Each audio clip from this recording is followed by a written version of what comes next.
जय श्री कृष्ण। ओम नमो भगवते वासुदेवाय नमः। आप सुन रहे हैं पौराणिक अमृतवाणी द्वारा प्रसारित महाभारत कथा। कथा को सुनने के लिए हमारे चैनल को लाइक शेयर एंड सब्सक्राइब करें। चलिए आगे की कथा प्रारंभ करते हैं। कर्ण के प्रस्ताव और दुर्योधन के आग्रह से शल्य का आनाकानी के बाद कर्ण का सारथी बनना स्वीकार करना। राजा धृतराष्ट्र ने पूछा, संजय, इसके बाद दुर्योधन ने क्या किया? वह मंदबुद्धि तो कर्ण का सहारा पाकर पांडवों को उनके पुत्र और श्री कृष्ण के सहित परास्त करने का दम बढ़ता था। किंतु बड़े ही खेद की बात है कि कर्ण अपने पराक्रम से संग्राम में पांडवों से पार नहीं पा सका। निस्संदेह जय पराजय दैवाधीन ही है। मालूम होता है अब जुए का परिणाम समीप ही आ गया है। हाय, इस दुर्योधन के कारण मुझे कांटे के समान अनेकों तीव्रतर कष्ट सहने पड़ेंगे। मैं नित्य प्रति अपने पुत्रों के ही मारे जाने और परास्त होने की बात सुनता रहा हूँ। क्या पांडवों को रोकने वाला हमारी सेना में कोई भी वीर नहीं है? संजय ने कहा, राजन, जो पुरुष बीती हुई बात के लिए पीछे से सोच विचार करता है उसका वह काम तो नहीं बनता। हाँ, चिंता उसे अवश्य खाती रहती है। अब आपको इस कार्य में सफलता मिलनी तो दूर की बात है, क्योंकि पहले जानबूझकर भी आपने इसके औचित्य अनुचित्य के विषय में विचार नहीं किया। महाराज, पांडवों ने तो आपसे बार बार कहा था कि लड़ाई मत ठानिए, किंतु आपने मोहवश सुना ही नहीं। आपने पांडवों के ऊपर बड़े बड़े जुल्म किए हैं। इस समय भी आप ही के कारण यह राजाओं का घोर संहार हो रहा है। परंतु जो बात बीत गई उसके विषय में आप चिंता ना करें। अब जिस प्रकार वह भयंकर संहार हुआ वह सुनिए। वह रात बीतने पर कर्ण राजा दुर्योधन के पास आया और उससे कहने लगा, राजन, आज मेरी अर्जुन के साथ मुठभेड़ होगी। उसमें या तो मैं उस वीर का काम तमाम कर दूंगा या वह मुझे मार डालेगा। मैं इंद्र की दी हुई शक्ति खो बैठा हूँ, इसलिए आज अर्जुन अवश्य ही मेरे ऊपर धावा करेगा। अब जो काम की बात है वह सुनिए। मेरे और अर्जुन के दिव्य अस्त्रों का प्रभाव तो समान ही है, किंतु शत्रु के पराक्रम को कुचलने में, हाथ की सफाई में, युद्ध कौशल में और अस्त्र संचालन में अर्जुन मेरे समान नहीं है। इसके अलावा बल, वीर, विज्ञान, पराक्रम और निशाना साधने में भी वह मेरी बराबरी नहीं कर सकता। मेरा यह जो विजय नाम का धनुष है, इसे विश्वकर्मा ने इंद्र के लिए बनाया था। इसी के द्वारा इंद्र ने दैत्यों पर विजय प्राप्त की थी। इंद्र ने यह श्रेष्ठ धनुष परशुराम जी को दिया था और उन्होंने मुझे दिया। यह परशुराम जी का दिया हुआ प्रचंड धनुष गांडीव से भी बढ़कर है। इसी के द्वारा परशुराम जी ने 21 बार पृथ्वी को जीता था। इसी से अर्जुन के साथ मेरे 2 हाथ होंगे। आज संग्राम भूमि में विजयी वीर अर्जुन को धराशायी करके मैं आपको और आपके बंधु बांधवों को आनंदित करूंगा। जिस प्रकार धर्म में पूर्ण अनुराग रखने वाले संयमी पुरुष का कार्य में सफलता पाना स्वाभाविक ही है, उसी प्रकार ऐसा कोई काम नहीं है जिसे मैं आपके लिए ना कर सकूं। परंतु जिस बात में मैं अर्जुन से कम हूं वह भी मुझे अवश्य बता देनी चाहिए। उसके धनुष की डोरी दिव्य है और तर्कस अक्षय है। उसके पास अग्निदेव का दिया हुआ दिव्य रथ है जो किसी भी ओर से तोड़ा नहीं जा सकता। इसके सिवा उसके घोड़े मन के समान वेगवान हैं। ध्वजा भी दिव्य और दीप्तिमती है। उस पर बड़ा ही विस्मय में डालने वाला एक बानर बैठा हुआ है। इससे भी बढ़कर यह बात है कि जगत की रचना करने वाले स्वयं श्री कृष्ण उसके सारथी हैं और रक्षक हैं। इन सब बातों की मेरे पास कमी है तो भी मैं अर्जुन के साथ युद्ध करना चाहता हूँ। हमारे पक्ष में महाराज शल्य अवश्य श्री कृष्ण की बराबरी कर सकते हैं। यदि वे मेरे सारथी बन जाएं तो निश्चय ही आपकी विजय हो सकती है। अतः आप इन्हें मेरा सारथ्य करने के लिए तैयार कर लीजिए। इसके सिवा कई छकड़े मेरे लिए बाण लेकर चलें तथा बढ़िया घोड़ों से जुते हुए कई उत्तम रथ मेरे पीछे पीछे चलें, जिससे मैं आवश्यकता होने पर तुरंत दूसरा रथ बदल सकूं। महाराज शल्य श्री कृष्ण के समान ही अश्व विद्या के मर्मज्ञ हैं। यदि मेरे सारथी हो जाएं तो मेरा रथ श्री कृष्ण के रथ से भी बढ़ जाए, फिर तो इंद्र के सहित देवताओं का भी मेरे सामने आने का साहस नहीं होगा। बस मैं आपसे इतना प्रबंध कराना चाहता हूँ, फिर मैं संग्राम भूमि में जो काम करके दिखाऊंगा वह आप देखेंगे ही। अजी, फिर तो जो भी पांडव वीर संग्राम में मेरे सामने आवेंगे उन्हें मैं सर्वथा परास्त करके ही छोड़ूंगा। संजय ने कहा, जब कर्ण ने आपके पुत्र से इस प्रकार कहा तो उसे प्रसन्न चित्त से उसकी प्रशंसा करते हुए कहा, कर्ण, तुम्हारा जैसा विचार है मैं वैसा ही करूंगा। छकड़े तुम्हारे बाण लेकर चलेंगे और हम सब राजा लोग तुम्हारे पीछे पीछे चलेंगे। राजन, कर्ण से ऐसा कहकर आपका पुत्र बड़ी विनय से महारथी शल्य के पास गया और उनसे प्रेम पूर्वक कहने लगा, मद्रेश्वर, आप सत्यव्रत, महाभाग और वक्ताओं में अग्रगण्य हैं। मैं सिर झुकाकर अत्यंत विनय के साथ आपसे एक प्रार्थना करता हूँ। आप अर्जुन के नाश और मेरे हित के लिए केवल प्रेम के नाते ही कर्ण का सारथ्य करना स्वीकार कर लीजिए।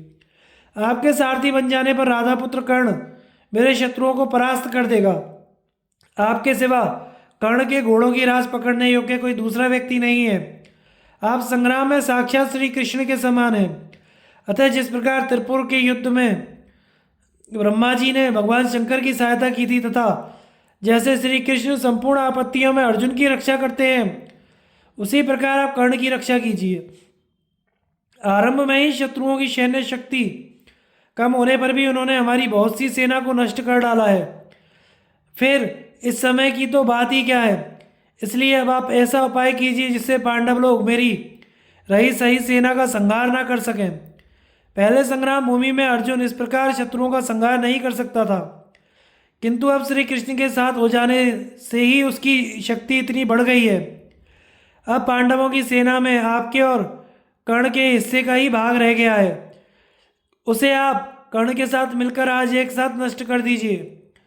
आप कोई ऐसी युक्ति कीजिए जिससे पांचाल और संजय सहित कुंती के पुत्र शीघ्र ही नष्ट हो जाए। कर्ण रथियों में श्रेष्ठ है और आप सारथियों में सर्वोत्तम हैं। आप दोनों का सा संयोग संसार में ना कभी हुआ है ना होगा। जिस प्रकार श्री कृष्ण सब अवस्थाओं में अर्जुन की रक्षा करते हैं, उसी प्रकार आप कर्ण की रक्षा कीजिए। आपके सारथी बन जाने पर तो कर्ण इंद्र और समस्त देवताओं के लिए भी अजय हो जाएगा। फिर पांडवों की तो बात ही क्या है। दुर्योधन की यह बात सुनकर शल्य एकदम से क्रोध में भर गए। उनकी भौं में बल पड़ गए तथा हाथ बार बार कांपने लगे। उन्हें अपने कुल, ऐश्वर्य, विद्या और बल का बड़ा गर्व था। इसलिए उन्होंने क्रोध से आंखें लाल करके कहा, दुर्योधन, अवश्य ही तुम मेरा अपमान कर रहे हो या तुम्हें मेरे प्रति संदेह है। इसी से तुम मुझे सारथी का काम करने की आज्ञा दे रहे हो। तुम कर्ण को हमारी अपेक्षा भी श्रेष्ठ समझकर उसकी प्रशंसा करते हो, किंतु मैं उसे संग्राम में अपने समान नहीं समझता। तुम जो बड़े से बड़ा वीर हो, उसे मेरे हिस्से में कर दो। मैं उसे संग्राम में जीतकर अपने घर चला जाऊंगा, अथवा आज मैं अकेला ही युद्ध करूंगा। तब तुम शत्रुओं का संहार करते समय मेरा पराक्रम देख लेना। जरा मेरी इन वज्र के समान मोटी और गठीली भुजाओं को तो देखो, तथा मेरे विचित्र धनुष और सर्प के सदृश बाण और सुवर्ण पत्र से मढ़ी हुई गदा पर दृष्टि डालो। अपने तेज से पृथ्वी को फोड़ सकता हूँ, पर्वतों को छिन्न भिन्न कर सकता हूँ और समुद्र को सुखा सकता हूँ। इस प्रकार शत्रुओं का दमन करने में पूर्णतया समर्थ होने पर भी तुम मुझे इस नीच सूत पुत्र के सारथ्य का काम करने की आज्ञा कैसे दे रहे हो। मैं इस नीच की अपेक्षा सभी प्रकार श्रेष्ठ हूँ, इसलिए उसका दासत्व तो करने को कभी तैयार नहीं हो सकता। जो पुरुष प्रेमवश अपने आश्रित हुए किसी श्रेष्ठ व्यक्ति को नीच पुरुष के अधीन कर देता है, उसे उच्च को नीच और नीच को उच्च करने का पाप लगता है। ब्रह्मा ने ब्राह्मणों को अपने मुख से, क्षत्रियों को भुजाओं से, वैश्यों को जंघाओं से और शूद्रों को पैरों से उत्पन्न किया है, ऐसा श्रुति का मत है। इनमें क्षत्रिय जाति सब वर्णों की रक्षा करने वाली और सबसे कर लेने वाली और दान देने वाली है। ब्राह्मणों का काम यज्ञ कराना, पढ़ाना, विशुद्ध दान लेना है। कृषि, गोपालन, धर्मानुसार दान देना वैश्यों का कर्म है, तथा शूद्र लोग ब्राह्मण, क्षत्रिय और वैश्यों की सेवा के काम में नियुक्त किए गए हैं। यह बात तो मैंने बिल्कुल नहीं सुनी कि एक क्षत्रिय शूद्र की सेवा करे। मैंने राजर्षियों के वंश में जन्म लिया है। मेरे मस्तक पर शास्त्रानुसार राज्याभिषेक किया गया है। लोग मुझे महारथी कहते हैं और बंदीजन मेरी स्तुति किया करते हैं। ऐसा होकर भी मैं सूत पुत्र का सारथ्य करूं, यह मेरे वश की बात नहीं है। इस प्रकार अपमानित होकर तो मैं किसी प्रकार युद्ध नहीं कर सकूंगा, इसलिए मैं अपने घर जाने की तुमसे आज्ञा मांगता हूँ। पुरुष सिंह शल्य ऐसा कहकर उठ खड़े हुए और वहाँ जो राजा बैठे हुए थे क्रोधपूर्वक उनके बीच से जाने लगे। तब आपके पुत्र ने बड़े प्रेम और मानस से उन्हें रोका और बड़े मीठे शब्दों में उन्हें समझाते हुए कहने लगा, राजन, आप अपने विषय में जैसा समझते हैं निस्संदेह बात ऐसी ही है, परंतु मेरे कथन का जो अभिप्राय है जरा उसे भी सुनने की कृपा करें। आपके पूर्व पुरुष सर्वदा सत्य भाषण ही करते रहे हैं। मैं समझता हूँ इसी से आप आर्तयनी कहलाते हैं। यदि आप अपने शत्रुओं के लिए शल्य कांटे के समान है, इसी से पृथ्वी तल में शल्य के नाम से प्रसिद्ध हैं।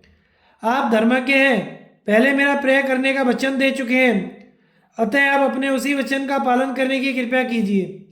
आपकी अपेक्षा ना तो कर्ण बलवान है और ना ही मैं हूँ, तो भी अश्व विद्या के सर्वश्रेष्ठ ज्ञाता होने के कारण मैं आपसे ऐसी प्रार्थना कर रहा हूँ।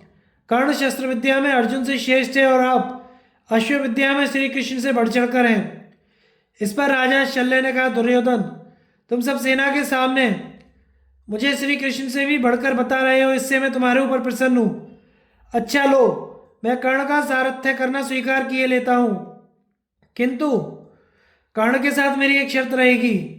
वह यह है कि युद्ध के समय मैं उससे चाहे जैसी भी बात कह सकूंगा, उसमें वह किसी प्रकार की आपत्ति ना करे। इस पर कर्ण और आपके पुत्र ने बहुत अच्छा ऐसा कहकर शल्य की शर्त स्वीकार कर ली। त्रिपुरों की उत्पत्ति और उनके नाश का प्रसंग। दुर्योधन ने कहा, महाराज शल्य, पूर्व काल में महर्षि मार्कंडेय ने मेरे पिताजी से एक उपाख्यान कहा था। वह सब कथा मैं आपको सुनाता हूँ, उसे सुनिए और मैंने जो प्रार्थना की है उसके विषय में किसी प्रकार का विचार ना कीजिए। पहले तारका में नाम का एक संग्राम हुआ था। उसमें देवताओं ने दैत्यों को परास्त कर दिया। उस समय तारक दैत्य के ताराक्ष, कमलाक्ष और विद्युन्माली नाम के 3 पुत्र थे। उन्होंने कठोर नियमों का पालन करते हुए बड़ी ही भीषण तपस्या की और अपने शरीरों को बिल्कुल सुखा दिया। उनके संयम, तप, नियम और समाधि से पितामह ब्रह्मा जी प्रसन्न हो गए और उन्हें वर देने के लिए पधारे। उन तीनों दैत्यों ने सर्वलोकेश्वर ब्रह्मा जी को प्रणाम किया और उनसे कहा, पितामह, आप हमें ऐसा वर दीजिए कि 3 नगरों में बैठकर इस सारी पृथ्वी पर आकाश मार्ग से विचरते रहें। इस प्रकार 1000 वर्ष बीतने पर हम एक जगह मिलें। उस समय जब हमारे तीनों पुर मिलकर एक हो जाएं, तो उस समय जो देवता उन्हें एक ही बाण से नष्ट कर सके वही हमारी मृत्यु का कारण हो। इस पर ब्रह्मा जी ने कहा, ऐसा ही हो। यह कहकर वे अपने लोक को चले गए। ब्रह्मा जी से ऐसा वर पाकर वे दैत्य बड़े प्रसन्न हुए। उन्होंने आपस में सलाह करके मैं दानव के पास जाकर 3 नगर बनाने को कहा। मतिमान मैंने अपने तप के प्रभाव से 3 पुर तैयार किए। उनमें से एक सोने का, एक चांदी का, एक लोहे का था। सोने का नगर स्वर्ग में, चांदी का नगर अंतरिक्ष में और लोहे का पृथ्वी में रहा। ये तीनों ही नगर इच्छा अनुसार आ जा सकते थे। इनमें प्रत्येक की लंबाई चौड़ाई 100 योजन थी। इनमें आपस में सटे हुए बड़े बड़े भवन, खुली हुई सड़कें थी तथा अनेकों प्रासादों और राजद्वारों से इनकी बड़ी शोभा हो रही थी। इन नगरों के अलग अलग राजा थे। सुवर्ण में नगर का तारकाक्ष था, रजत में कमलाक्ष का और लोह में विद्युन्माली का था। इन तीनों दैत्यों ने अपने शस्त्र बल से तीनों लोगों को काबू में कर लिया। इन दैत्यों के पास जहाँ तहाँ करोड़ों दानव योद्धा आकर एकत्रित हो गए। इन तीनों पुरों में रहने वाले जो पुरुष जैसी इच्छा करता उसकी वैसी ही कामना को मयासुर अपनी माया से उसी समय पूरी कर देता था। तारकाक्ष के हरि नामक एक महाबली पुत्र था। उसने बड़ी कठोर तपस्या की। इससे ब्रह्मा जी उस पर प्रसन्न हो गए और उन्हें संतुष्ट देख हरि ने यह वर मांगा कि हमारे नगर में एक ऐसी बावड़ी बन जाए जिसमें डालने पर शस्त्र से घायल हुआ योद्धा और भी अधिक बलवान हो जाए। इस प्रकार ब्रह्मा जी से वर पाकर तारकाक्ष के पुत्र हरि ने अपने नगर में एक मुर्दों का जीवित कर देने वाली बावड़ी बनवाई। दैत्य लोग जिस रूप में और जिस वेश में मरते थे, उस बावड़ी में डालने पर वे उसी रूप उसी वेश में जीवित होकर निकल आते थे। इस प्रकार उस बावड़ी को पाकर वे सारे लोगों को कष्ट देने लगे तथा अपनी घोर तपस्या से सिद्धि पाकर वे देवताओं के भय की वृद्धि करने लगे। युद्ध में उनका किसी प्रकार नाश नहीं हो सकता था। अब तो वे लोभ और मोह से अंधे होकर एकदम मतवाले हो गए। उन्होंने लज्जा को एक और रख दिया और सब और लूटमार करने लगे। वरदान के मत में चूर होकर वे समय समय पर जहाँ तहाँ देवताओं को भगाकर स्वेच्छा से विचरने लगे। उन मर्यादाहीन दुष्ट दानवों ने देवताओं के प्रिय उद्यान और ऋषियों के पवित्र आश्रमों को नष्ट भ्रष्ट कर डाला। इस प्रकार जब सब लोग पीड़ित होने लगे तो मरुदगण को साथ लेकर देवराज इंद्र ने चढ़ाई कर दी और उन नगरों पर वे सब ओर से वज्र प्रहार करने लगे। किंतु जब वे ब्रह्मा जी के वर के प्रभाव से उन अवैध नगरों को तोड़ने में समर्थ न हुए तो भयभीत होकर अनेकों देवताओं को साथ ले ब्रह्मा जी के पास गए और उन्हें दैत्यों के कारण मिलने वाले अपने कष्टों की कहानी सुनाई। इस प्रकार सारा हाल सुनाकर उन्होंने प्रणाम करके ब्रह्मा जी से उनके वध का उपाय पूछा। देवताओं की सब बातें सुनकर ब्रह्मा जी ने कहा, जो दैत्य तुम लोगों को दुख दे रहा है वह तो मेरा अपराध करने में भी नहीं चूकता, इसमें संदेह नहीं कि मैं सब प्राणियों के लिए समान हूं, परंतु मेरा नियम है कि अधर्मियों का तो नाश करना ही चाहिए, इसलिए उन तीनों नगरों को एक ही बाण से तोड़ना होगा। किंतु इस काम को करने में महादेव जी के सिवा कोई समर्थ नहीं है, इसलिए तुम सब उनके पास जाकर यह वर मांगो, वे अवश्य ही उन दैत्यों को मार डालेंगे। ब्रह्मा जी की बात सुनकर इंद्र आदि सब देवता उन्हीं के नेतृत्व में महादेव जी की शरण में गए। भगवान शंकर अपने शरणापन्नों को भय के समय अभिदान करने वाले और सबके आत्मा स्वरूप हैं। उनके पास जाकर वे सब उनकी स्तुति करने लगे। तब उन्हें तेजो राशि पार्वतीपति महादेव जी का दर्शन हुआ। सभी ने पृथ्वी पर सर रखकर उन्हें प्रणाम किया और महादेव जी ने आशीर्वाद द्वारा सत्कार करके सबको उठाया। फिर वे मुस्कुराते हुए कहने लगे, कहो तुम्हारी क्या इच्छा है। भगवान की आज्ञा पाकर देवता लोग स्वस्थ चित्त होकर कहने लगे, देवादिदेव आपको नमस्कार है, प्रजापति भी आपकी स्तुति करते हैं और सबने भी आपकी स्तुति की है, आप सभी के स्तुति के पात्र हैं और सभी आपकी स्तुति करते हैं। शंभु हम आपको नमस्कार करते हैं, आप सबके आश्रय स्थान और सभी का संहार करने वाले हैं, ऐसे ब्रह्म स्वरूप आपको हम नमस्कार करते हैं। आप सभी के अधीश्वर और नियंता हैं तथा वनस्पति मनुष्य गौ और यज्ञों के पति हैं। हम आपको नमस्कार करते हैं देव, हम मन वाणी और कर्मों से आपके शरणापन्न हैं, आप हम पर कृपा कीजिए। तब भगवान शंकर ने प्रसन्न होकर उनका स्वागत सत्कार करते हुए कहा, देवगण भय को छोड़िए और बताइए मैं आपका क्या काम करूं। इस प्रकार जब महादेव जी ने देवता ऋषि और पितृगणों को अभिदान दिया तो ब्रह्मा जी ने उनका सत्कार करके संसार के हित के लिए कहा, सर्वेश्वर आपकी कृपा से इन प्रजापति के पद पर प्रतिष्ठित होकर मैंने दानवों को एक महान वर दे दिया, उसके कारण उन्होंने सब प्रकार की मर्यादा तोड़ दी है। अब आपके सिवा उनका कोई और संहार नहीं कर सकता। देवता लोग तो आपकी शरण में आकर यही प्रार्थना कर रहे हैं, सो आप इन पर कृपा कीजिए। तब महादेव जी ने कहा, देवताओं मैं धनुष बाण करके रथ में सवार हो संग्राम भूमि में तुम्हारे शत्रुओं का संहार करूंगा, अतः तुम मेरे लिए एक ऐसा रथ और धनुष बाण तलाश करो जिनके द्वारा मैं इन नगरों को पृथ्वी पर गिरा सकूं। देवताओं ने कहा, देवेश्वर हम तीनों लोकों के तत्वों को जहाँ तहाँ से इकट्ठा करके आपके लिए एक तेजोमय रथ तैयार करेंगे। ऐसा कहकर उन्होंने विश्वकर्मा के रचे हुए एक विशाल रथ को महादेव जी के लिए तैयार किया। उन्होंने विष्णु, चंद्रमा और अग्नि को बाण बनाया तथा बड़े बड़े नगरों से भरी हुई पर्वत, वन और द्वीपों से व्याप्त वसुंधरा को ही उनका रथ बना दिया। इंद्र, वरुण, यम और कुबेर आदि लोकपालों को घोड़े बनाया गया और मन को आधार भूमि बना दिया। इस प्रकार जब वह श्रेष्ठ रथ तैयार हो गया तो महादेव जी ने उसमें अपने आयुध रखे, ब्रह्मदंड, कालदंड, रुद्रदंड और ज्वर, ये सब और मुक्की उस रथ की रक्षा में नियुक्त हुए। अथर्वा और अंगिरा उनके चक्र रक्षक बने। ऋग्वेद, सामवेद और समस्त पुराण उनके रथ के आगे चलने वाले योद्धा हुए। इतिहास और यजुर्वेद पृष्ठ रक्षक बने तथा दिव्यवाणी और विद्याएं पार्श्व रक्षक बनी। स्त्रोत और वषटकार और ओंकार रथ के अग्रभाग में सुशोभित हुए। उन्होंने 6 ऋतुओं से सुशोभित संवत्सर को अपना धनुष बनाया तथा अपनी छाया को धनुष की अखंड प्रत्यंचा के स्थान में रखा। इस प्रकार रथ को तैयार देख वे कवच और धनुष धारण कर विष्णु, सोम और अग्नि से बने हुए दिव्य बाण लेकर युद्ध के लिए तैयार हो गए। तब देवताओं ने सुगंध युक्त वायु को उनके लिए हवा करने का नियुक्त किया। तब महादेव जी समस्त युद्ध सज्जा से सुसज्जित हो पृथ्वी को कंपायमान करते रथ पर सवार हुए। बड़े बड़े ऋषि, गंधर्व, देवता और अप्सराओं के समूह उनकी स्तुति करने लगे। इस समय भगवान शंकर खड़ग बाण और धनुष धारण करके बड़ी ही शोभा पा रहे थे। उन्होंने हंसकर कहा, मेरा सारथी कौन बनेगा?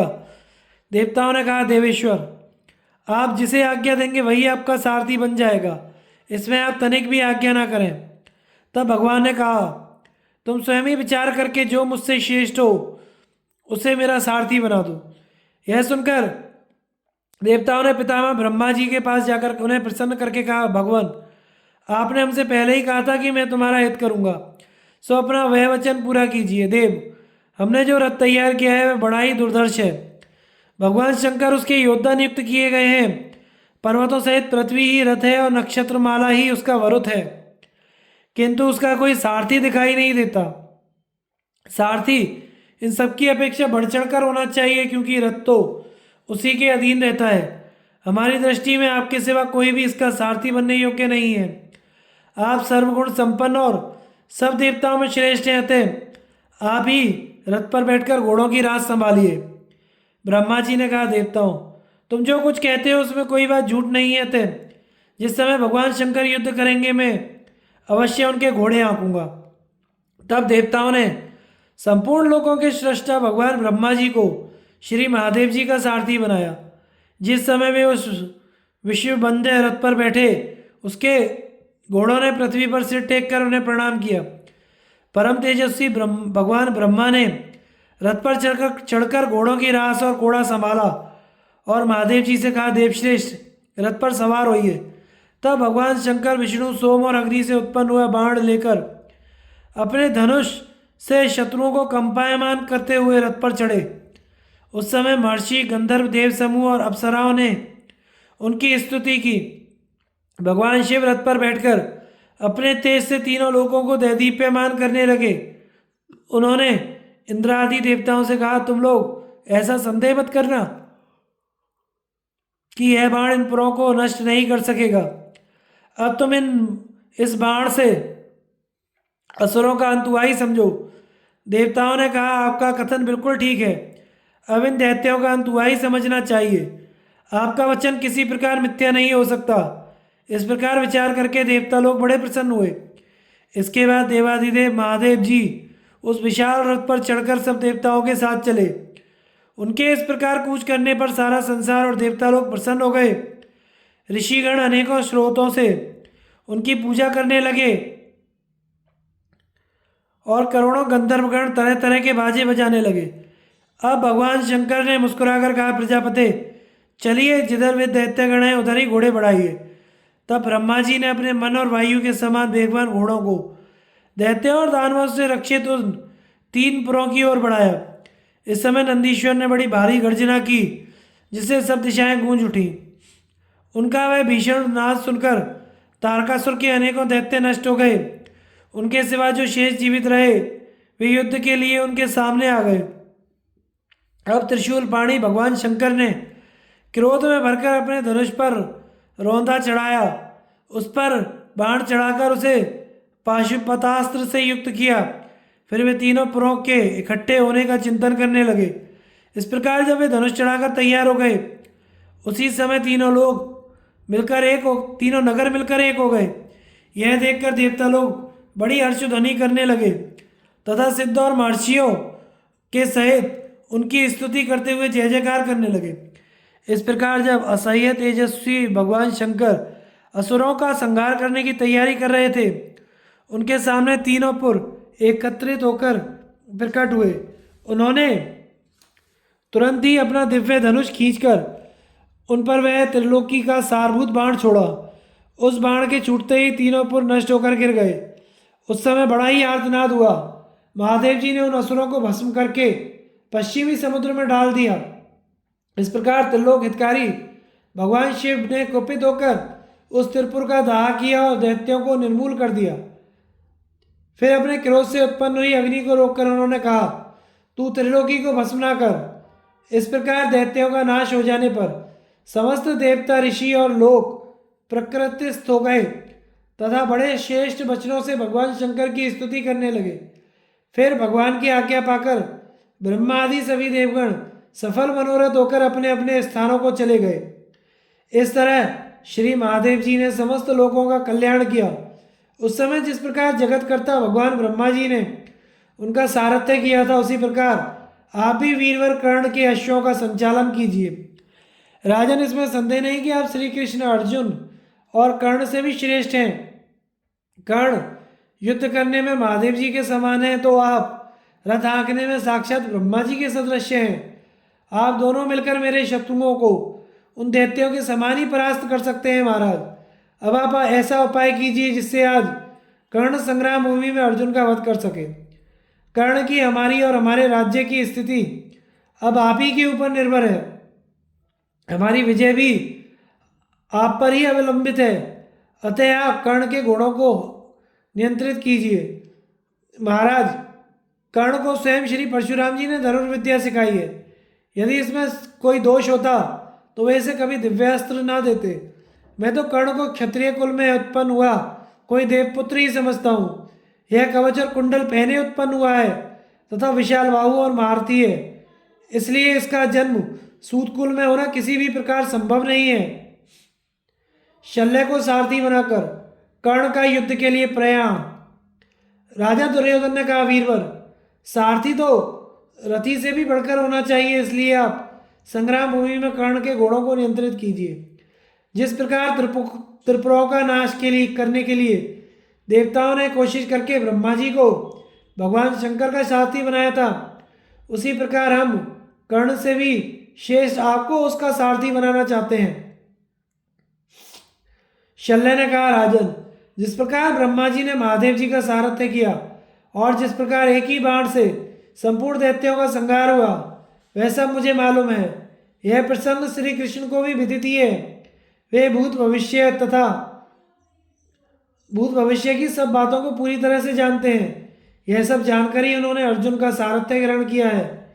यदि किसी प्रकार कर्ण ने अर्जुन को मार डाला तो उसे मरा देखकर श्री कृष्ण स्वयं युद्ध करने लगेंगे, और जब वे कोप करेंगे तो तुम्हारी सेना का कोई भी राजा शत्रुओं की सेना का सामना नहीं कर सकेगा। संजय ने कहा, राजन, जब मद्राज शल्य ने ऐसा कहा तो दुर्योधन कहने लगा, महाराज, आप कर्ण का अपमान ना करें। वह समस्त शस्त्रधारियों में श्रेष्ठ और संपूर्ण अस्त्र विद्या में पारंगत है। यह बात प्रत्यक्ष ही है कि उस रात्रि में घटोत्कच ने सैकड़ों मायाएं रची, तब उसे कर्ण ने ही मारा था। इन दिनों में अर्जुन भी डर के मारे कभी डटकर कर्ण के सामने खड़ा नहीं हुआ। महाबली भीम को भी कर्ण ने धनुष की नोक से युद्ध के लिए उत्तेजित किया था और उसे ओ मूढ़, ओ पेटपाल ऐसा कहकर संबोधन किया। उसने मातृपुत्र शूरवीर नकुल को भी संग्राम में परास्त कर दिया था। किसी विशेष कारण से ही उसे नहीं मारा था। कर्ण ने वृषणी कुल तिलक सात्यकी को युद्ध में परास्त किया था, उसे बलात् रतीन कर दिया था। उसने धृष्टद्युम्न आदि संजय वीरों को तो संग्राम भूमि में हंसते हंसते कई बार नीचा दिखाया था। भला ऐसे महारथी कर्ण को पांडव लोग कैसे परास्त कर सकते हैं? कर्ण तो कपित होने पर वज्रधर इंद्र को भी मार सकता है। आप भी संपूर्ण अस्त्र के ज्ञाता और समस्त विद्याओं में पारंगत हैं। पृथ्वी में आपके समान किसी का भी बाहुबल नहीं है। आप शत्रुओं के लिए शल्य के समान हैं, इसी से आप शल्य नाम से प्रसिद्ध हैं। सारे यदुवंशी मिलकर भी आपके बाहुपाश में पड़ने पर छुटकारा नहीं पा सकते। राजन, कृष्ण क्या आपके बाहुबल से भी बल में बढ़े चढ़े हैं? जिस प्रकार अर्जुन के मारे जाने पर श्री कृष्ण पांडव सेना की रक्षा करेंगे, उसी प्रकार यदि कर्ण मारा गया तो आपको हमारी विशाल वाहिनी की रक्षा करनी होगी। महाराज, मैं तो आपके बल से ही अपने भाइयों और समस्त राजाओं के ऋण से मुक्त होना चाहता हूँ। कर्ण ने कहा, मद्राज, जिस प्रकार ब्रह्मा जी भगवान शंकर और श्री कृष्ण अर्जुन के सारथी बनकर उनका हित कर रहे हैं, उसी प्रकार आप सर्वदा हमारे हित में तत्पर रहें। शल्य बोले, अपनी या दूसरे की निंदा अथवा स्तुति करना श्रेष्ठ पुरुषों का काम नहीं है। तो भी तुम्हारे विश्वास के लिए मैं अपने विषय में जो प्रशंसा की बातें कहता हूँ वह सुनो। मैं सावधानी से घोड़ों को हाँकने, उनके गुण दोषों को जानने तथा उनकी चिकित्सा करने में इंद्र के सारथी मातली के समान हूँ। अतः तुम चिंता ना करो, अर्जुन के साथ युद्ध करते समय मैं तुम्हारा रथ हाँकूंगा।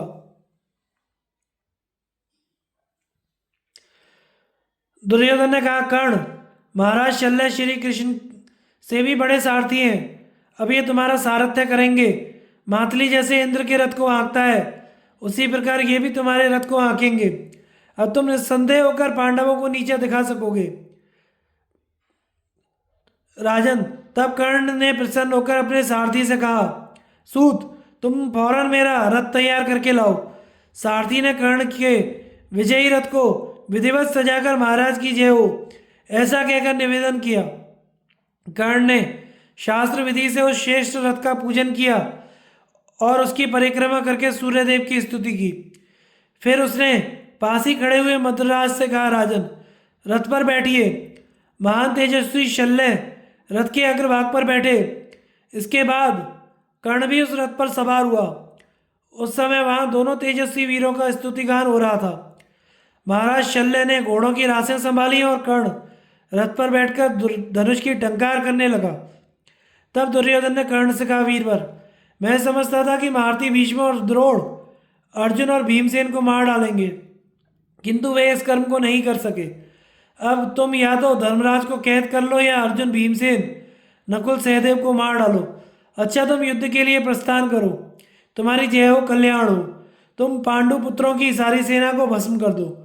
कर्ण ने दुर्योधन की यह बात स्वीकार करके राजा शल्य से कहा, महाबाहु, घोड़ों को बढ़ाइए, जिससे मैं आज अर्जुन, भीम, नकुल, सहदेव और युधिष्ठिर को मार सकूं। आज पांडवों के नाश और दुर्योधन की विजय के लिए मैं हजारों तीखे बाण छोड़ूंगा। शल्य बोले, सूतपुत्र, तुम पांडवों का अपमान क्यों करते हो? वे समस्त शास्त्रों के पारगामी महान धनुर्धर और युद्ध में पीठ न दिखाने वाले अजय और अत्यंत पराक्रमी हैं।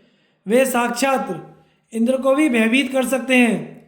जिस समय तुम गांडीव धनुष के वज्र के समान भीषण टंकार सुनोगे, उस समय इस प्रकार गाल बजाना भूल जाओगे।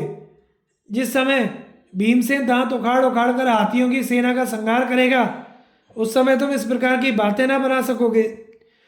जिस समय तुम धर्मराज युधिष्ठिर और नकुल सहदेव को अपने पहने बाणों से शत्रुओं का संहार करते देखोगे, उस समय ऐसी कोई बात नहीं कह सकोगे। संजय ने कहा, राजन, मद्रराज की इन सब बातों की उपेक्षा करके कर्ण ने उनसे कहा, अच्छा, अब रथ को आगे बढ़ाइए।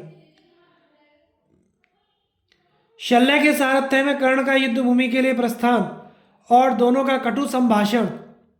संजय ने कहा, महाराज, जब महान धनुर्धर कर्ण युद्ध के लिए तैयार हो गया तो उसे देखकर समस्त कौरववीर हर्षध्वनि करने लगे।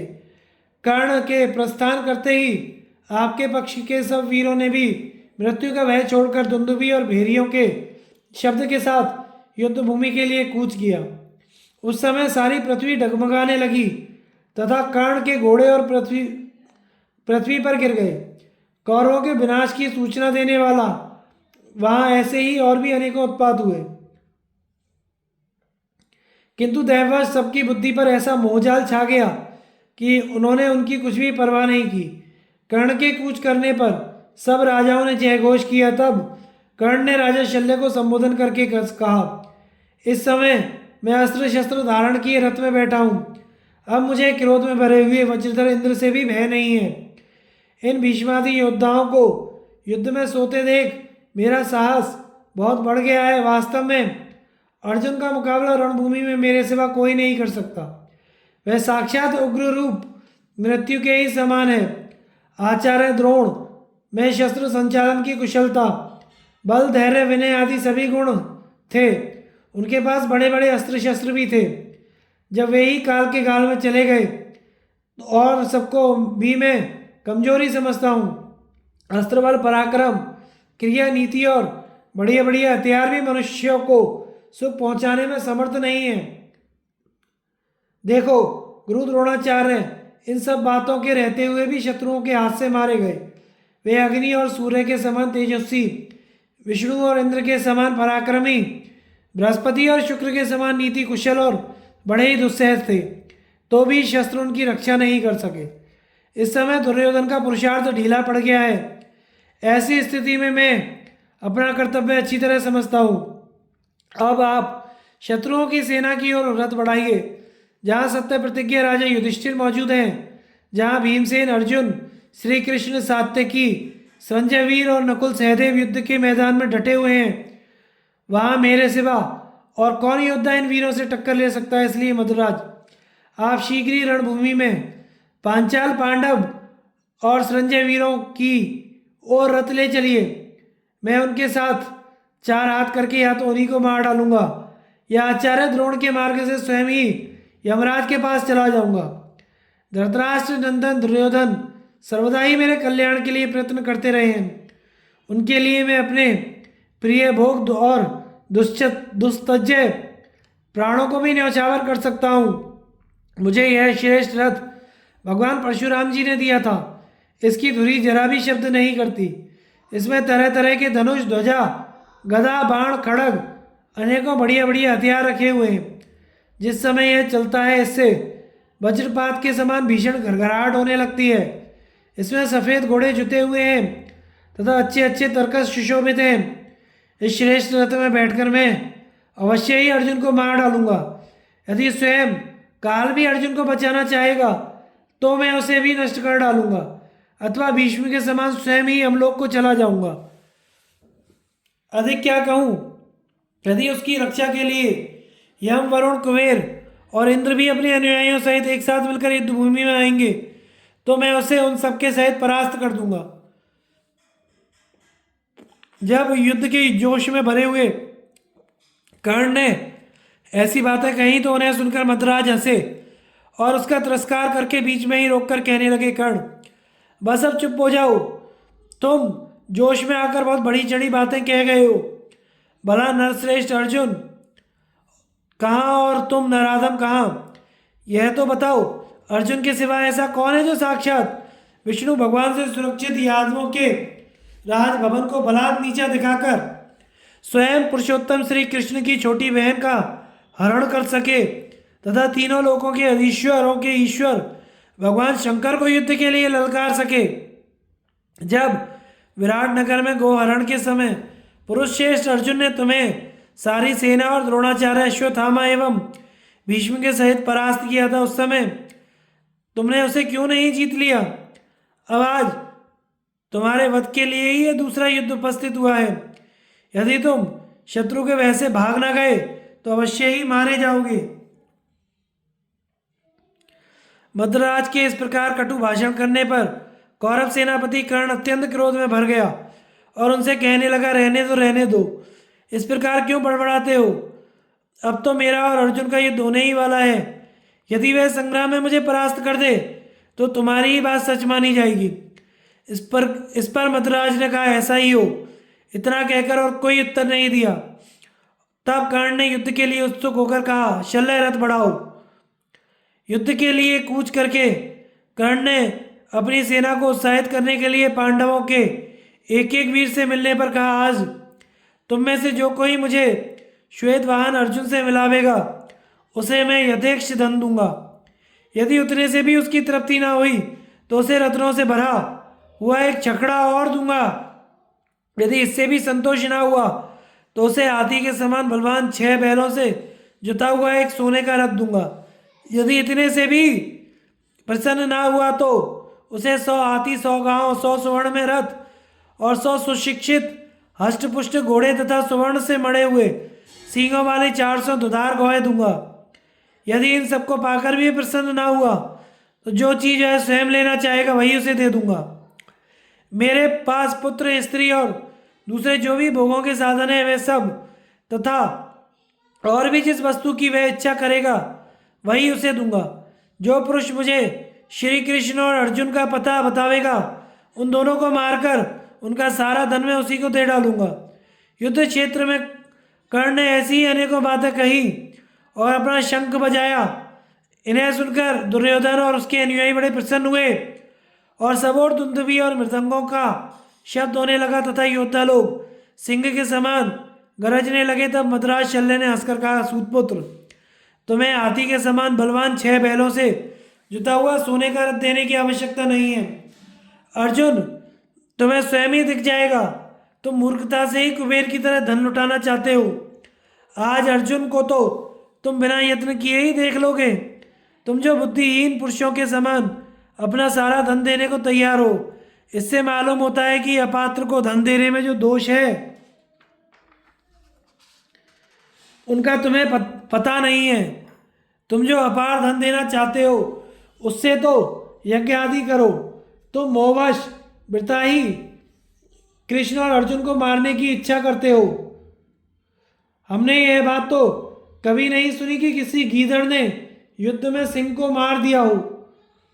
तुम्हें करने योग्य और ना करने योग्य काम के विषय में कुछ भी विवेक नहीं है। निस्संदेह तुम्हारा काल आ पहुंचा है। कोई भी जीवित रहने वाला पुरुष भला ऐसी ऊटपटांग बातें कैसे कह सकता है। तुम जो काम करना चाहते हो वह ऐसा है जैसे कोई अपनी भुजाओं के बल से समुद्र पार करना चाहे अथवा पहाड़ की चोटी से कूदना चाहे। जब सब्यसाची अर्जुन अपना दिव्य धनुष लेकर सेना को पीड़ित करता हुआ तुम्हें पहने बाणों से पीड़ित करेगा उस समय तुम्हें पछताना ही पड़ेगा। जिस प्रकार कोई माता की गोद में सोया हुआ बालक चंद्रमा को पकड़ना चाहे उसी प्रकार तुम अज्ञान से ही रथ में चढ़े हुए तेजस्वी अर्जुन को परास्त करने की बात सोचते हो। जिस प्रकार कोई घर के भीतर बैठा हुआ कुत्ता वन में रहने वाले सिंह की ओर भौंके उसी प्रकार तुम पुरुष सिंह अर्जुन के लिए बड़बड़ा रहे हो। कर्ण, वन में खरगोश के साथ रहने वाला गीदड़ भी जब तक सिंह को नहीं देखता तब तक अपने को सिंह ही समझता है। इसी प्रकार जब तक तुम रथ पर चढ़े हुए श्री कृष्ण और अर्जुन को नहीं देखते तभी तक अपने को सिंह समझ रहे हो। जिस समय तुम्हारी दृष्टि अर्जुन पर पड़ेगी तुम तत्काल ही गीदड़ बन जाओगे। जिस तरह अपनी अपनी योग्यता के अनुसार लोक में चूहा, बिल्ली, कुत्ता और बाघ, गीदड़ और सिंह, खरगोश और हाथी मिथ्या और सत्य तथा विश्व में और अमृत प्रसिद्ध है उसी प्रकार सब लोग तुम्हें और अर्जुन को भी समझते हैं। शल्य के इस प्रकार तिरस्कार करने पर उनके शल्यस दृश्य वाक्यों पर विचार करके कर्ण ने अत्यंत कुपित होकर कहा, शल्य, गुणवानों के गुणों को तो गुणीजन ही परख सकते हैं, गुणहीनों को उनका पता नहीं लग सकता। तुम में कोई गुण तो है नहीं, इसलिए तुम्हें गुणागुण का ज्ञान क्या हो सकता है। अजी अर्जुन के बड़े बड़े अस्त्र, क्रोध, पराक्रम, धनुष, बाण और वीरता को जैसे मैं जानता हूँ वैसा तुम नहीं समझ सकते। मेरा यह भयंकर बाण मनुष्य, घोड़े और हाथियों का संहार करने वाला है, अत्यंत भीषण और कवच एवं अस्थियों को भी फोड़ डालने वाला है। मैं रोष में भरने पर इससे पर्वतराज मेरू को भी तोड़ सकता हूँ, किंतु अर्जुन और श्री कृष्ण को छोड़कर मैं किसी अन्य पुरुष पर इसका प्रयोग कभी नहीं करूँगा, क्योंकि संपूर्ण ऋषिवंशियों की लक्ष्मी श्री कृष्ण के आश्रित है और समस्त पांडवों की विजय का आधार अर्जुन है। मेरे सिवा और ऐसा कौन है जो इन दोनों से मुकाबला होने पर इन्हें संग्राम में पीछे हटा सके। अर्जुन के पास गांडीव धनुष है और श्री कृष्ण के पास सुदर्शन चक्र, किंतु ये भीरू पुरुषों को ही डराने वाली चीजें हैं। मुझे तो इनसे हर्षी होता है। तुम तो दुष्ट स्वभाव, मूर्ख और बड़ी बड़ी लड़ाइयों से अनभिज्ञ हो। इस समय भय से पीड़ित हो और डर के कारण ही बहुत सी अनर्गल बातें बना रहे हो। अरे पापी देश में उत्पन्न हुए क्षत्रिय कुलंक दुर्बुद्धि शल्य, मैं इन दोनों को मारकर आज भाई बंधुओं सहित तुम्हारा भी काम तमाम कर दूंगा। तुम हमारे शत्रु होकर भी सुहृदय से बन मुझे श्री कृष्ण और अर्जुन से डरा रहे हो। सो मैंने ये बात पहले ही सुन रखी है कि मद्र देश का आदमी दुष्टचित्त, असत्यभाषी, कुटिल होता है तथा उस देश के लोग मरते दम तक दुष्टता नहीं छोड़ते। ये असभ्य लोग मदिरा पान करके हंसते और चिल्लाते रहते हैं, ऊटपटांग गीत गाते हैं, मनमाना आचरण करते हैं और आपस में अश्लील बातें किया करते हैं। उनमें भला धर्म कैसे रह सकता है। ये लोग अपने घमंड और नीच कर्मों के लिए प्रसिद्ध हैं, इसलिए इनके साथ वैर या मित्रता कभी नहीं करनी चाहिए। इनमें स्नेह नाम की तो कोई चीज़ है ही नहीं। जब किसी मनुष्य को बिच्छू काटता है तो गुड़ी लोग उसका विष उतारने के लिए यह मंत्र पढ़ा करते हैं, अरे बिच्छू, जिस प्रकार मद्र देश के लोगों से मित्रता नहीं हो सकती उसी प्रकार अब तेरा विष नष्ट हो गया है, क्योंकि मैंने अथर्ववेद के मंत्र से उसकी शांति कर दी है। सो यह बात ठीक ही जान पड़ती है। मद्र देश की स्त्रियां भी बड़ी स्वेच्छाचारिणी होती हैं। अतः उन्हीं के गर्भ से जन्म लेकर तुम धर्म की बात कैसे कह सकते हो? मैं मतिमान महाराज दुर्योधन का प्रिय मित्र हूँ। मेरे प्राण और सारी संपत्ति उन्हीं के लिए है, किंतु मालूम होता है कि तुम्हें पांडवों ने अपनी ओर तोड़ लिया है। इसी से तुम हमारे साथ सब प्रकार शत्रु का सा बर्ताव कर रहे हो। पर याद रखो, जिस प्रकार नास्तिक लोग किसी धर्म अज्ञ पुरुष को धर्म पथ से विचलित नहीं कर सकते, उसी प्रकार तुम जैसे सैकड़ों पुरुष भी मुझे संग्राम से विमुख नहीं कर सकते। गुरुवर परशुराम जी ने संग्राम में पीठ ना दिखाकर देह त्याग करने वाले पुरुष सिंहों की जो सदगति होती है वह मुझे बतलाई है। उसका मुझे आज भी स्मरण है। मैं तो ऐसा समझता हूँ कि तीनों लोकों में ऐसा कोई व्यक्ति नहीं है जो मुझे इस काम से हटा सके। इसलिए तुम चुप रहो। मैं तुम्हें मारकर मांसाहारी जीवों के हवाले कर देता हूँ। परंतु एक तो मुझे अपने मित्र दुर्योधन और राजा धृतराष्ट्र के काम का ख्याल है, दूसरे तुम्हें मारने से निंदा होगी, तीसरे मैंने क्षमा करने का वचन दिया है। इन तीन कारणों से ही तुम अभी तक जीवित हो। किंतु यदि फिर ऐसी बातें कहोगे तो मैं अपनी वज्रतुल्य गदा से तुम्हारा सिर पृथ्वी पर गिरा दूंगा। इसके बाद कर्ण ने फिर बेधड़क होकर कहा, चलो रथ बढ़ाओ। राजा शल्य का कर्ण को एक हंस और कौए का उपाख्यान सुनाना। संजय ने कहा, राजन, कर्ण के ये वचन सुनकर राजा शल्य ने उसे एक दृष्टांत सुनाते हुए कहा, कुलकलंक कर्ण, मैं तुम्हें एक दृष्टांत सुनाता हूँ। कहते हैं समुद्र तट के तट पर किसी धर्म प्रधान राजा के राज्य में एक धन धान्य संपन्न वैश्य रहता था। वह यज्ञादि करने वाले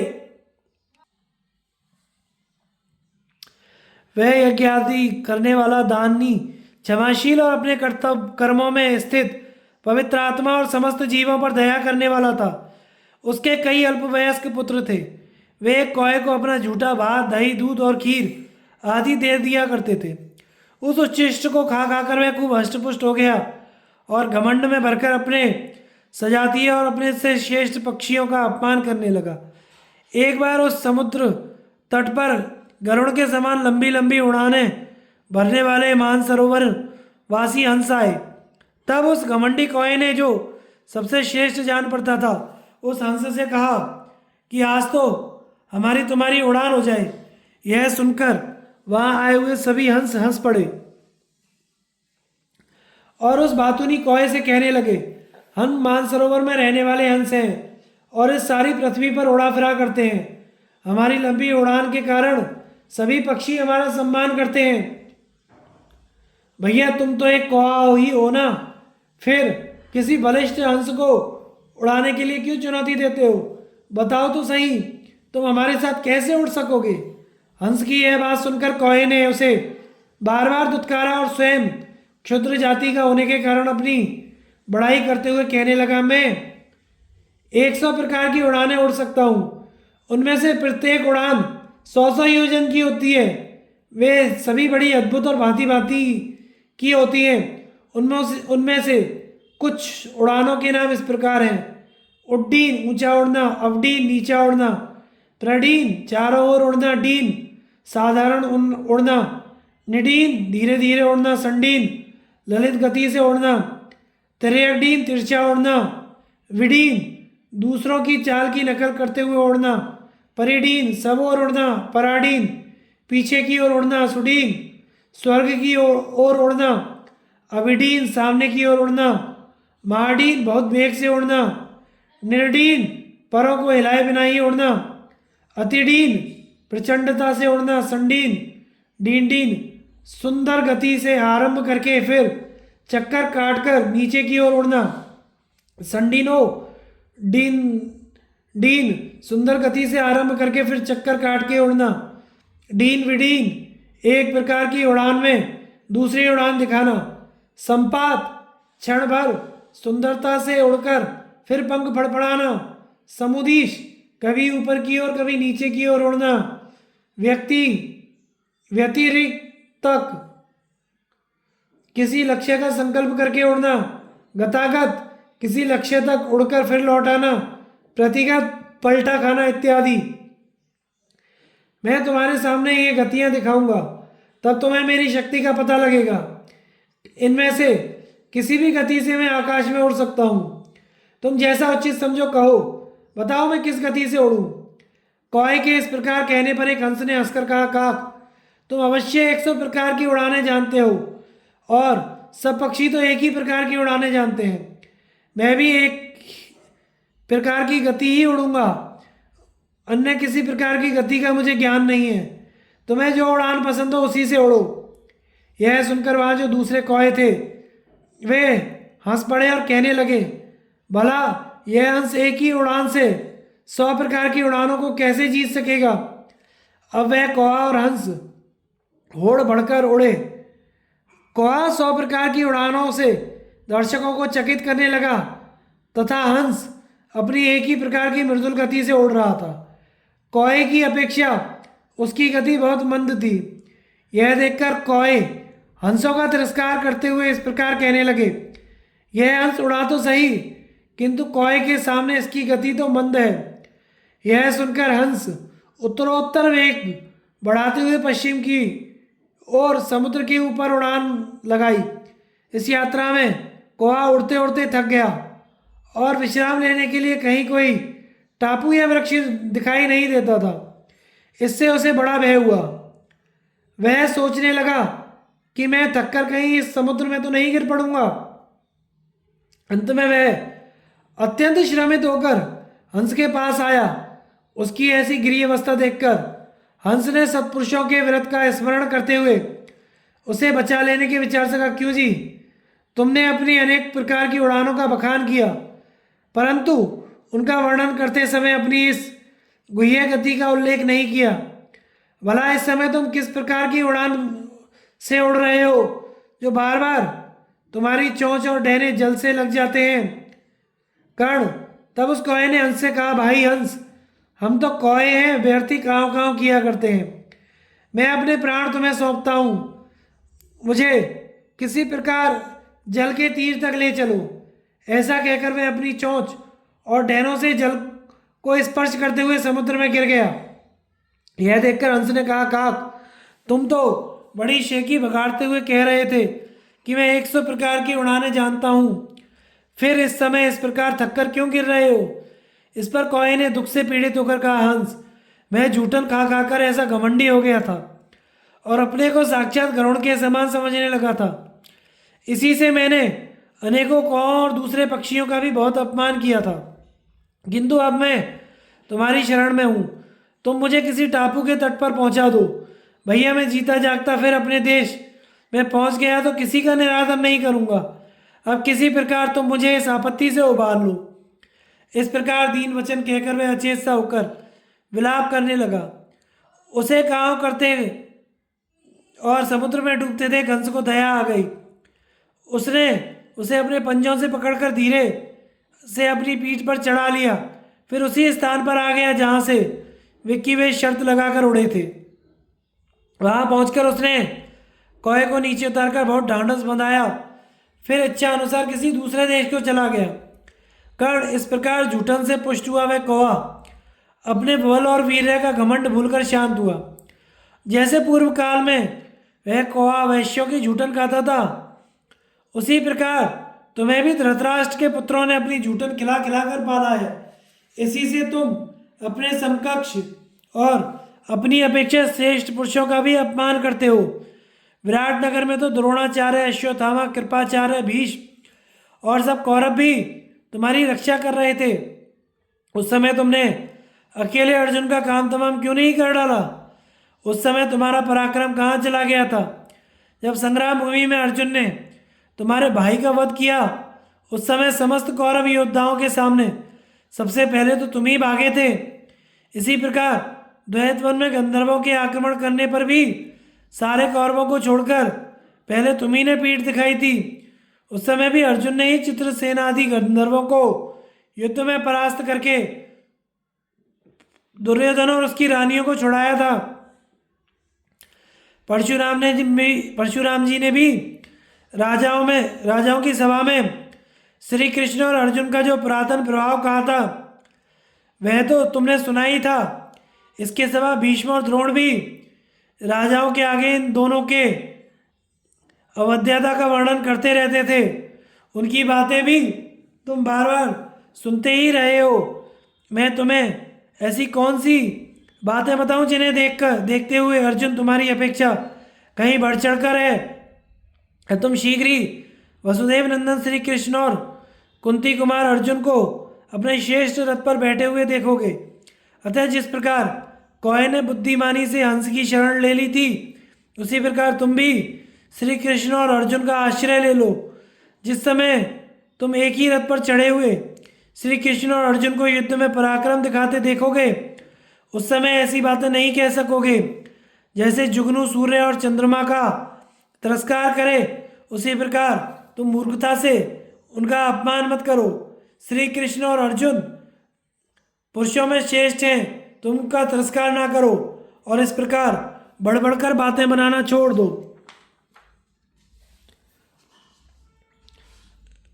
कर्ण और शल्य का कटु संभाषण और दुर्योधन का उन्हें समझाना। संजय ने कहा, महाराज, शल्य की ये अप्रिय बातें सुनकर कर्ण ने कहा, शल्य, अर्जुन का रथ हाँकने वाले कृष्ण के बल और अर्जुन के दिव्यास्त्रों का जैसा मुझे पता है वैसा तुम उन्हें नहीं जान सकते। तो भी उन दोनों के साथ मैं बेधड़क होकर संग्राम करूंगा।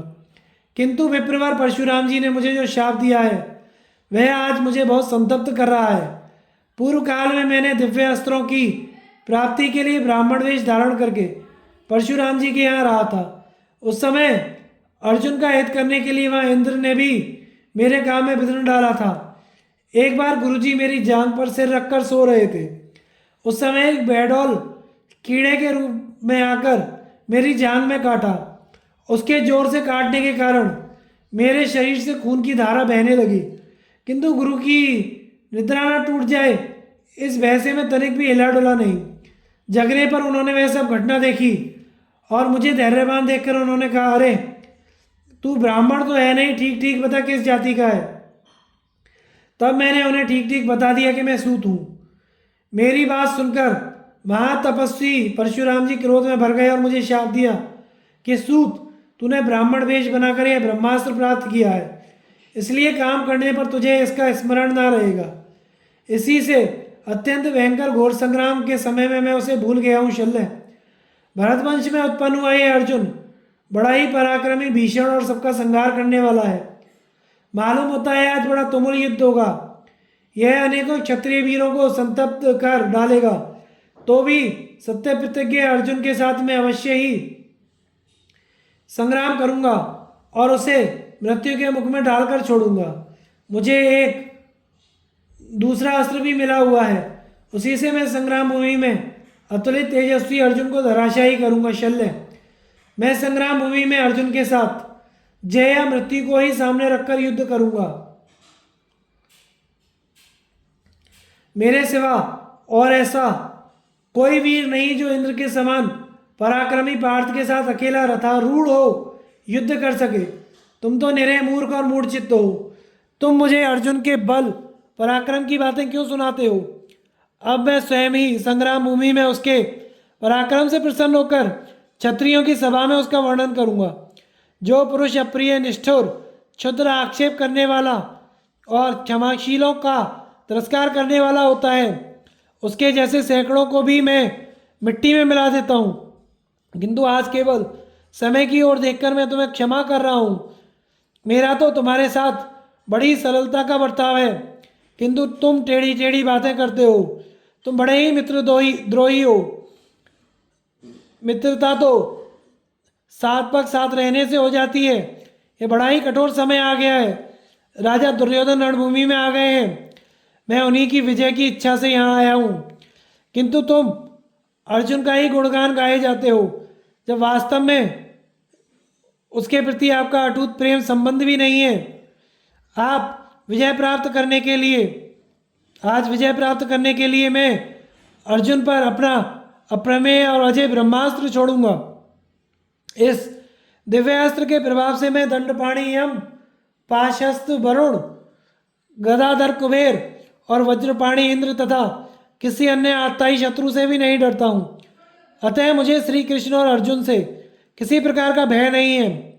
मुझे एक भय अवश्य है कि एक बार की बात है, मैं विजय के उद्देश्य से अस्त्र पाने के लिए घूम रहा था। उस समय अनेकों भीषण बाणों को चलाने का अभ्यास करते करते मैंने भूल से एक होम धेनु के बछड़े को मार दिया था। बेचारा बछड़ा निर्जन वन में चर रहा था।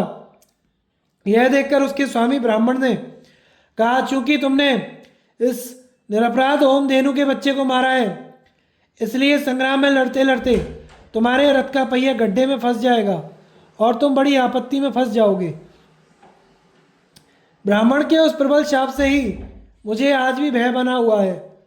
उस ब्राह्मण को मैंने हजारों गौएं 600 बैल देने चाहे, परंतु मैं उसे प्रसन्न ना कर सका। मैं बड़े सत्कार पूर्वक उस ब्राह्मण को अपना बड़ा पूरा घर और भोग सामग्रियों सहित सारी संपत्ति देनी चाहिए, किंतु उसने उसे लेना स्वीकार ना किया। इस प्रकार जब मैं प्रयत्नपूर्वक अपना अपराध क्षमा कराने लगा तो उस ब्राह्मण ने कहा, सूतपुत्र, मैंने जो बात कही है वह तो बदली नहीं जा सकती। मिथ्या भाषण प्रजा का नाश करने वाला होता है। यदि मैं अपने कथन को मिथ्या कर दूंगा तो मुझे पाप लगेगा। अतः धर्म की रक्षा के लिए मैं झूठ तो नहीं बोल सकता। मुझसे झूठ बुलवाकर तुम मेरी ब्राह्मण गति का उच्छेद ना करो। मैं कोई भी मेरी बात को मिथ्या नहीं कर सकता। अतः अब तुम शांत हो जाओ। इस प्रकार यद्यपि तुमने मेरा तिरस्कार किया है तो भी मैंने सौहार्दवश तुम्हें यह प्रसंग सुना दिया है। अब तुम चुप रहो और आगे की बात पर ध्यान दो। तुम मेरे साथी, स्नेही और मित्र हो। इन 3 कारणों से ही अब तक जीवित बचे हुए हो। इस समय मेरे सामने राजा दुर्योधन का बड़ा भारी काम है और उसकी जिम्मेदारी भी मेरे ही ऊपर है। मैं तुम्हारे कठोर वचनों को क्षमा करने की प्रतिज्ञा कर चुका हूँ। शत्रुओं पर विजय तो तुम जैसे हजारों शल्यों की सहायता के बिना भी मैं पा सकता हूँ, किंतु मित्र से द्रोह करना बड़ा पाप है, इसीलिए तुम अब तक बचे हुए हो। शल्य ने कहा, कर्ण, तुम अपने शत्रुओं के विषय में जो कुछ कह रहे हो वह सब तो तुम्हारा ही बकवाद है। मैं सहस्त्रों कर्णों की सहायता के बिना भी शत्रुओं को जीत सकता हूँ। मद्राज के इस प्रकार कहने पर कर्ण उनसे दूने कटु वाक्य कहने लगा। वह बोला, मद्राज, मैं जो बात कहता हूँ उसे जरा ध्यान देकर सुनो। इस बात की चर्चा मैंने महाराज धृतराष्ट्र के पास सुनी थी। एक बार उनके महल में कई ब्राह्मण अनेकों अद्भुत देशों और प्राचीन वृत्तांतों का वर्णन कर रहे थे। वहाँ एक बूढ़े ब्राह्मण ने वाहिक और मद्र देश की निंदा करते हुए कहा था, जो हिमालय, गंगा, सरस्वती, यमुना और कुरुक्षेत्र से बाहर तथा सिंधु और उसकी 5 सहायक नदियों के बीच में स्थित है, वह वाहिक देश धर्म बाह्य और अपवित्र है। उससे सर्वदा दूर रहना चाहिए। मैं एक गुप्त कार्यवश कुछ दिन वाहिक देश में रहा था। उस समय मैंने उनके आचार विचार और विषय में बहुत सी बातें जान ली थी। जहाँ शाकल नाम का नगर और आपका नाम की नदी है, वहाँ जर्तिका नाम के वाहिक रहते हैं। उनका चरित्र बड़ा निंदनीय होता है। ऐसा कौन बुद्धिमान होगा जो उस दुष्चरित्र, संस्कारहीन और दुरात्मा वाहिकों के साथ मूर्त भर भी रहना पसंद करेगा। उस ब्राह्मण ने वाहिकों को ऐसा दुराचारी बताया था। उनमें धर्म कैसे रह सकता है? वाहिक देश के लोग उपनयन आदि संस्कारों से रहित होने के कारण पतित समझे जाते हैं। उनकी स्त्रियां घर के नौकरों के साथ मैथुन कराकर उन्हें उत्पन्न करती हैं। वे धर्म भ्रष्ट तथा यज्ञ के अधिकार से वंचित होते हैं।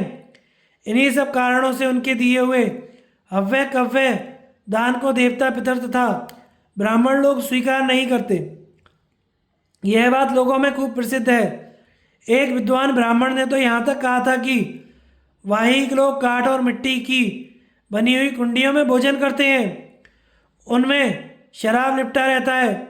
कुत्ते उन बर्तनों को चाटते रहते हैं तो भी उनमें खाते समय उन्हें तनिक भी घृणा नहीं होती। वे भेड़, ऊँटनी और गधी का दूध पीते हैं तथा उस दूध से ही दही, मक्खन और छाछ आदि भी खाते पीते हैं। इतना ही नहीं, वे वर्ण संकर संतान उत्पन्न करने वाले और दुराचारी होते हैं। शुद्ध अशुद्ध का विचार छोड़कर सब तरह का अन्न खा लेते हैं। इसलिए विद्वानों को चाहिए कि आरट्य नाम से प्रसिद्ध उन वाहिकों का संसर्ग त्याग दें। इसी प्रकार कारस्कर, माहिषक, कलिंग, केरल, कारकोटक, वीरक और दुर्धर्म नामक देशों का भी त्याग करना उचित है। प्रस्थल, मद्र, गांधार, आरट्य, खश, वसाती, सिंधु, सौवीर देश प्राय निंदित और अपवित्र माने गए हैं। पांचाल देश के लोग वेदों का स्वाध्याय करते हैं। कुरु देश के निवासी धर्म का आश्रय लेते हैं। मत्स्य देश के लोग सत्यवादी और शूरसेन निवासी यज्ञ करने वाले होते हैं। पूरब के लोग दासवृत्ति करते हैं। दक्षिणी लोगों का बर्ताव शूद्रों के समान होता है। वाहिक लोग चोर तथा सौराष्ट्र निवासी वर्ण संकर होते हैं। मगध देश के मनुष्य इशारे से ही सब बातें समझ लेते हैं। कौशल की प्रजा दृष्टि के संकेतों को समझती है। कुरु और पांचाल लोग आधी बात कह देने पर पूरी बात समझ पाते हैं तथा शाल्व देश के निवासी पूरी बात कहने से ही उसे हृदयंगम करते हैं। शिवी देश की प्रजा पहाड़ी लोगों की तरह मूर्ख होती है। यवन लोग सब बातों को अनायास ही समझ लेते हैं और विशेषतः शूरवीर होते हैं। मलेच्छ जाति के लोग अपने संकेत के अनुसार बर्ताव करते हैं। दूसरे सभी लोग पूरी बात कहे बिना उसे नहीं समझ पाते। वाहिक मद्र देश के मनुष्य तो पूरे गंवार होते हैं। वे किसी रथी का मुकाबला नहीं कर सकते। शल्य, तुम भी ऐसे ही हो। तुम में उत्तर देने की योग्यता नहीं है। मैं तो डंके की चोट पर कहता हूं कि मद्र देश पृथ्वी के समस्त देशों का मल है। ऐसा समझकर तुम अपनी जबान बंद करो, मेरा विरोध ना करो, नहीं तो पहले तुम्हारा ही वध करके पीछे श्री कृष्ण और अर्जुन को मारूंगा। शल्य ने कहा, कर्ण, तुम जिस देश के राजा बने बैठे हो उस अंग देश में क्या होता है? अपने ही सगे संबंधी जब रोग से पीड़ित हो जाते हैं उनका त्याग कर दिया जाता है। अपनी स्त्री और बच्चों को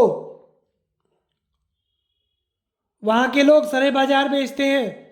उस दिन रति और अतिरथियों की गणना करते समय भीष्म जी ने तुमसे जो कुछ कहा था, अपने उन दोषों पर ध्यान दो और क्रोध छोड़कर शांत हो जाओ।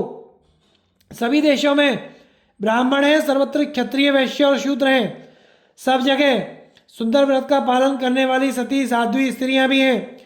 सब देशों में अपने अपने धर्म का पालन करने वाले राजा लोग हैं जो दुष्टों को दंड देते हैं। इसी प्रकार धार्मिक मनुष्य भी स्वतंत्र होते हैं। किसी देश के सभी निवासी पाप ही करते हो, यह बात ठीक नहीं है। उसी देश में ऐसे ऐसे सच्चरित्र और सदाचारी मनुष्य भी होते हैं जिनकी बराबरी देवता भी नहीं कर सकते। कर्ण, दूसरों के दोष बताने में सभी लोग बड़े प्रवीण होते हैं, किंतु उन्हें अपने दोषों का पता नहीं रहता, अथवा अपने दोष जानते हुए भी वे ऐसे भोले बने रहते हैं मानो उन्हें कुछ पता ही ना हो। इस प्रकार कर्ण और शल्य को परस्पर विवाद करते थे। राजा दुर्योधन ने उन दोनों को रोका। उसने कर्ण को मित्र भाव से समझाया तथा शल्य के सामने हाथ जोड़कर प्रार्थना की। उसके मना करने से कर्ण मान गया। उसने शल्य की बात का कोई जवाब नहीं दिया। शल्य ने भी शत्रुओं की ओर अपना मुंह फेर लिया। तब राधानंदन कर्ण ने हंसकर शल्य को रथ आगे बढ़ाने की आज्ञा दी। आगे की कथा का प्रसारण हम अगले भाग में करेंगे। हमारे चैनल को लाइक, शेयर एंड सब्सक्राइब करें। धन्यवाद।